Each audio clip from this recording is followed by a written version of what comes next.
छत्तीसगढ़ में मुख्यमंत्री भूपेश बघेल ने चुनाव के वक्त राज्य के बेरोजगार युवाओं को रोजगार व 2500 बेरोजगारी भत्ता देने का वादा किया था, जिसके बाद उन्होंने चुनाव में जीत दर्ज की थी। राज्य सरकार का 4 वर्ष पूरा होने जा रहे हैं, लेकिन अभी तक अपने वादे को पूरा नहीं कर पाई है, जिसके विरोध में भारतीय जनता युवा मोर्चा प्रदेश के आह्वान पर राज्य के बेरोजगार युवाओं की मांगों को लेकर शुक्रवार को बलौदाबाजार जिले के कसडोल विधानसभा क्षेत्र के पलारी, लवन, कसडोल व दक्षिण पलारी मंडल के युवा मोर्चा कार्यकर्ताओं ने एसडीएम कार्यालय कसडोल का घेराव कर राज्यपाल के नाम ज्ञापन सौंपा गया।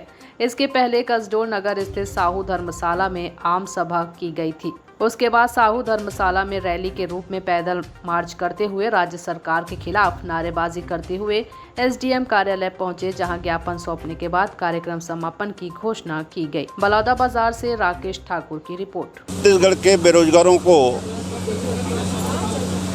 सन 2018 के चुनाव में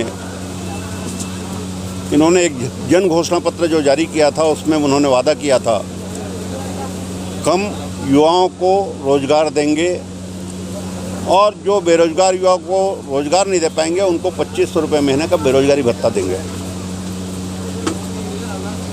विधानसभा में इन्होंने उत्तर दिया कि हमने टोटल 20,150 लोगों को अभी तक रोजगार दिया है।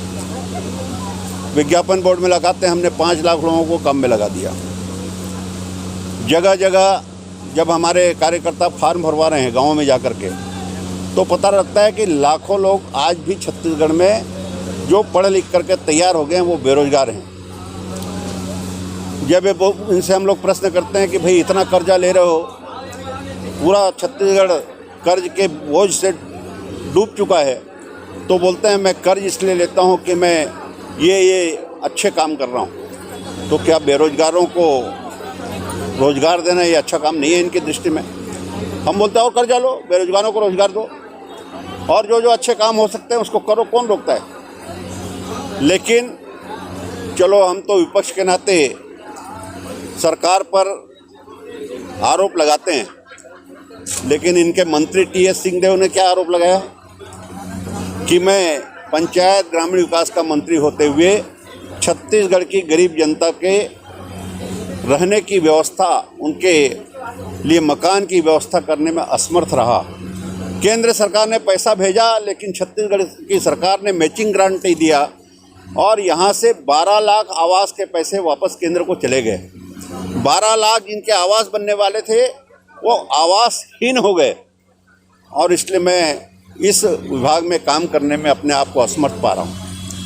उन्होंने आरोप लगाया कि इस सरकार में मुझे अपमानित करने के लिए जो उस काम को मंत्री को स्वीकृत करने का अधिकार है, तो स्वीकृति का अधिकार जो है वो सचिव लोगों को दिया है और दस्तखत करने का जो अधिकार है वो मेरे को दिया है।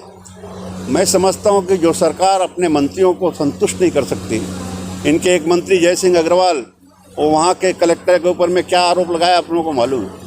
भारतीय जनता पार्टी युवा मोर्चा के द्वारा एसडीएम कार्यालय में विभिन्न मुद्दों को लेकर ज्ञापन सौंपा गया है और ज्ञापन को शासन के पास आवश्यक कार्रवाई के लिए प्रेषित किया जाएगा। सर, किन मांगों को लेकर आज बेसिकली रोजगार में बेरोजगारी भत्ता के लिए दिया गया है, उसके अलावा ज़्यादा कुछ अन्य मांगे नहीं थी। मूल मांग यही थी बेरोजगारी भत्ता के संबंध में।